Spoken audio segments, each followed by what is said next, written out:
minus 50 degrees Celsius. Not for a night, not for a week, but for 5 months straight. Across an open steppe with no trees, no walls, no power grid, and no way out. That is the world the Mongols didn't just survive, they ruled. An unprepared modern human would be dead in under 4 hours. Not from starvation, not from dehydration, but from the cold itself before they even had time to make a single mistake. Think about the last time your heating went out on a winter night. That low-level panic, the frantic search for blankets, that feeling, that helplessness in the face of something as simple as a broken thermostat, is the exact distance between us and them. The Mongols built the largest contiguous empire in human history. And they did it from a landscape that offers nothing. No shelter, no fuel, no mercy. They didn't survive that world by luck, or by toughness alone. They survived it because every single piece of their life, what they built, what they burned, what they ate, and how they thought, had been engineered over centuries. Across an open steppe with no trees, no walls, no power grid, and no way out.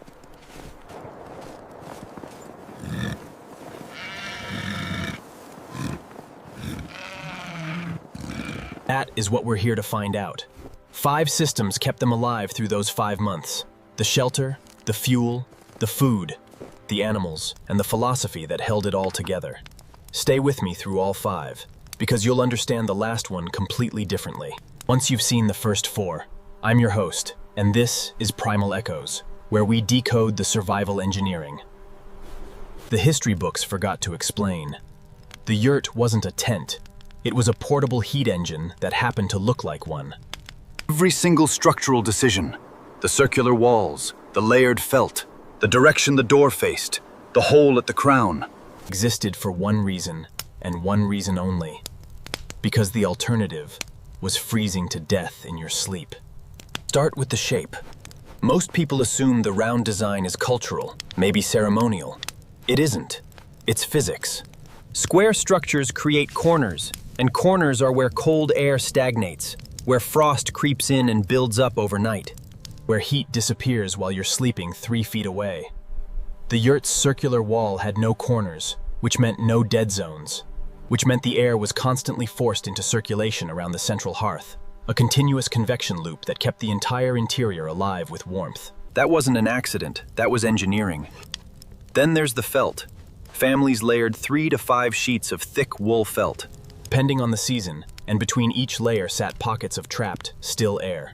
The same principle behind every high-performance insulated jacket. Except in this case, your entire family lived inside it. But the detail that actually kept them alive wasn't the thickness. It was the fact that felt breathes. Every time someone cooked, every breath exhaled into that space. Every degree of body heat released, all of it produced water vapor. In an airtight shelter, that vapor condenses on the coldest surface available, which at minus 50 is every wall inside. It freezes into sheets of ice that line the interior like a tomb, pulling heat out of the air faster than any fire can replace it. Felt let that vapor pass through the fibers and escape, before it ever had the chance to freeze. The yurt stayed dry, and dry in that world meant survivable. The door always faced south, not for tradition, not for symbolism, but because the Siberian high-pressure system pushes Arctic air straight down from the north. And a north-facing entrance would invite that wind to strip every calorie of heat out of the structure the second anyone stepped outside. A thick felt flap hung over the entrance, creating a basic airlock. Outer flap closes, person enters, outer flap drops. Heat stays sealed inside. No complexity, no moving parts. Just a solution so simple it worked perfectly for centuries. The hearth sat dead center because from there, it radiated heat equally in every direction. No hot side, no cold side. Every person equidistant from the source. But the hearth did more than heat the space. The rising smoke and hot air spiraled upward to the tuno, the compression ring at the crown of the yurt, which functions simultaneously as a chimney, a pressure valve, and a ventilation system, pulling fresh air in from below while expelling carbon monoxide above. One opening, 3 jobs. That's the kind of efficiency you develop when the margin for error is your life. Now here's the part most people miss entirely. The families themselves were components of the heating system. Everyone slept in a radial pattern around the fire. Feet toward the flame, heads toward the felt walls. That arrangement wasn't custom.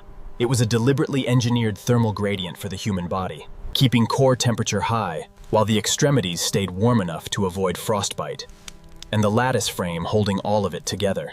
The khana was designed to flex under wind pressure rather than resist it. At -50 degrees, wood contracts, and rigid structures crack under the stress.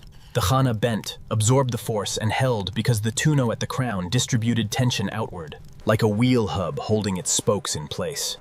It survived the storms because it chose to bend. This wasn't architecture. It was clothing scaled up to fit a family, layered, flexible, breathable, designed to move with the environment trying to kill it, rather than fight back and lose. But here's what you need to understand. The yurt alone is just a warm place to starve. All of that engineering, every layer of felt and every precisely placed air pocket, meant nothing without what burned at the center of it. And what they burned wasn't wood. So if it wasn't wood, what was it? The answer starts with a fact about the Mongolian steppe that most people don't fully grasp. There are no trees. Not few trees, not sparse forest. Virtually none, except in narrow river valleys that represent maybe 1% of the total landscape. The other 99% is open grassland, stretching to every horizon. And in winter, that grassland is buried under snow.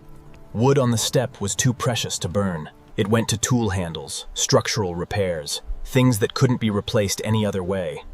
The fuel that kept every fire burning. Through 5 months of deadly cold was argol, dried animal dung.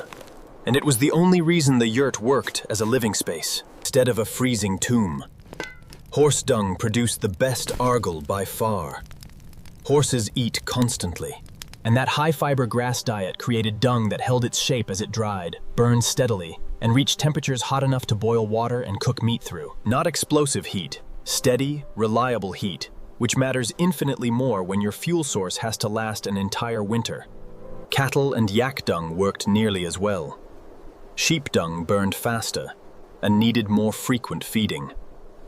But with a flock of 50 animals producing it every single day, the volume added up fast. Families collected argol year-round, with summer and autumn being the real harvest season. Women and children walking the grazing routes, gathering dried patties and stacking them in sheltered piles. Before the freeze locked everything down, here's the detail that surprises almost everyone. Fully dried argol doesn't smell the way you'd expect. It burns clean, earthy, slightly grassy, faintly acrid, but nothing foul. The key was complete dryness. Wet or semi-dried dung smoked heavily and filled the yurt with choking fumes. But dry argol burned cleanly enough that the scent became something else entirely over generations. Was the smell of warmth, of food cooking, of safety. It was the smell of home. Managing that fire through the night was a daily discipline as serious as any other survival skill. You never let it die completely. Instead, you banked the coals under a layer of ash before sleep. The ash insulating the embers, slowing combustion without extinguishing it. In the morning, you cleared the ash, added small amounts of argol, and let the heat of the coals reignite the fuel. Relighting a fire from nothing, in -50 degrees, especially with wind, could cost dangerous amounts of time and body heat. So the embers were tended the way you'd tend something alive. Because in every sense that mattered, they were the thing keeping you alive. Think about what argol actually is, and you start to see it differently. Grass grows from solar energy absorbed during the summer months. Animals eat that grass and concentrate the energy in their bodies.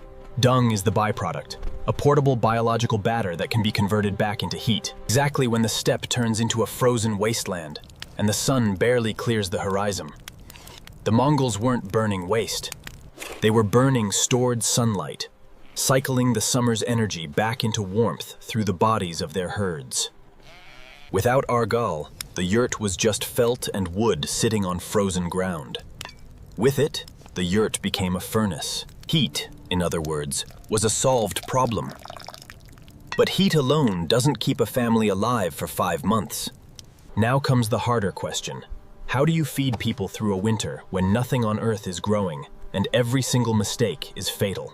Mongol winter food had one job: keep you alive when nothing grew, nothing moved, and your body was burning through calories the way that Argol fire burned through dung. Instantly, desperately, with no room to slow down. At minus 50 degrees, maintaining core body temperature alone costs between 4,000 and 6,000 calories a day. There was no room in that equation for food eaten out of preference, or variety, or pleasure.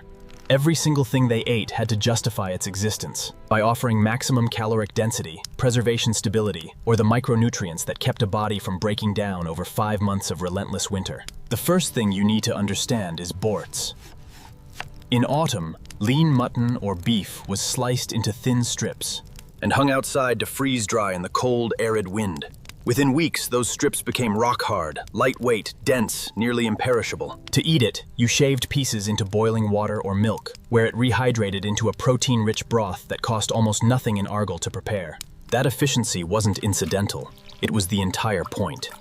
Running alongside borts was airag, fermented mare's milk, stored through winter in leather sacks. Fermentation produced vitamin C, B vitamins, and probiotics. Exactly what a body needs to avoid scurvy when there isn't a single vegetable in sight for months. The mild alcohol content, around 2 to 3%, added something harder to quantify. But just as real, psychological warmth. When you've spent 18 hours inside a felt structure staring at the same walls, that matters. Fat was not optional. It was medicine. Mutton tail fat, bone marrow, clarified butter. These carried the caloric density a body demanded, just to stay warm. The Mongols ate nose to tail because wasting any part of a slaughtered animal was wasting energy. And energy was the only currency that held any value in that world. Running through all of it, from first light until sleep, was sutetsai, milk tea, boiled with salt and fat stirred directly in. Every sip was warm calories. Every cup was hydration without the cost of melting snow. This wasn't tea in any way a modern person means the word. It was liquid fuel. And it was as central to surviving. The timing of the slaughter was its own precise science. Too early, and a warm spell could spoil the meat before the cold locked it down. Too late, and the animal had lost the body mass you needed to harvest. And the knowledge that whatever happened in the next few hours had to feed them for months. Nothing wasted is not a rule you follow in that situation. It is a philosophy you live by. Now the animals themselves, because the livestock weren't simply a food source, they were infrastructure. The horse was the keystone of all of it. Mongolian horses could dig through snow up to 70 centimeters deep with their hooves, feeding themselves even in a blizzard without consuming a single resource from the family's stores. And 20 horses clustered upwind of camp generated a measurable microclimate. Their body heat, their breath, their sheer mass blocking the wind and pushing warmth outward in a way you could physically feel. Families didn't keep horses close for convenience. They kept them close because the thermal return was real.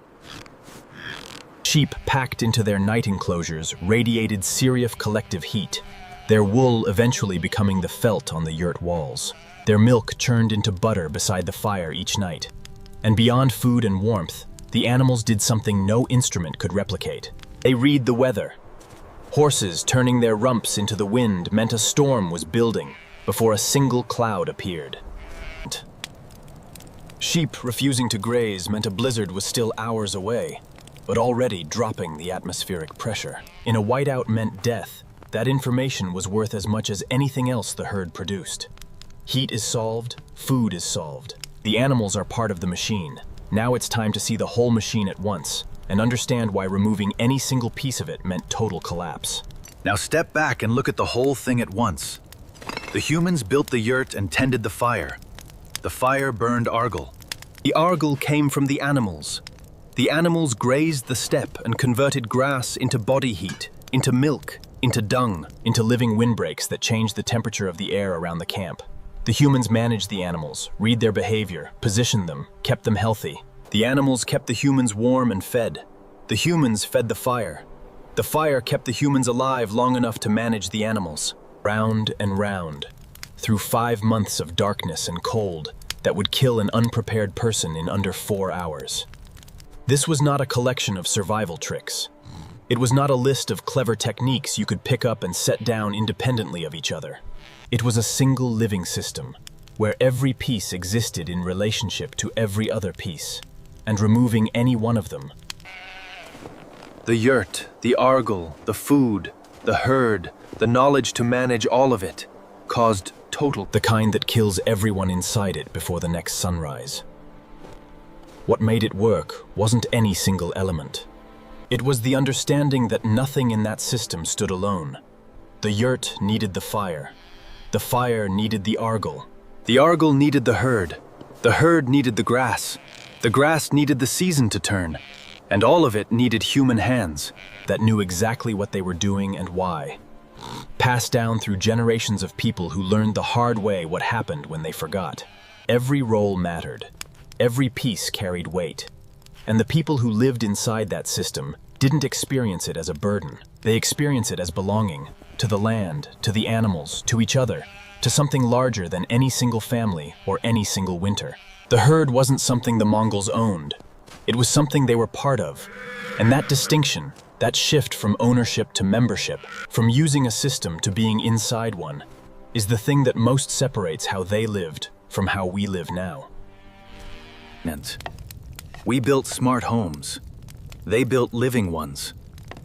We optimized for comfort and convenience. They optimized for something harder to name, but easier to feel. A life where every element pulled its weight, where nothing was wasted, where the cold itself became a resource if you understood it well enough, and where the boundary between the human and the world trying to kill them was thinner and more honest than anything we have left today. The difference is everything. This has been Primal Echoes.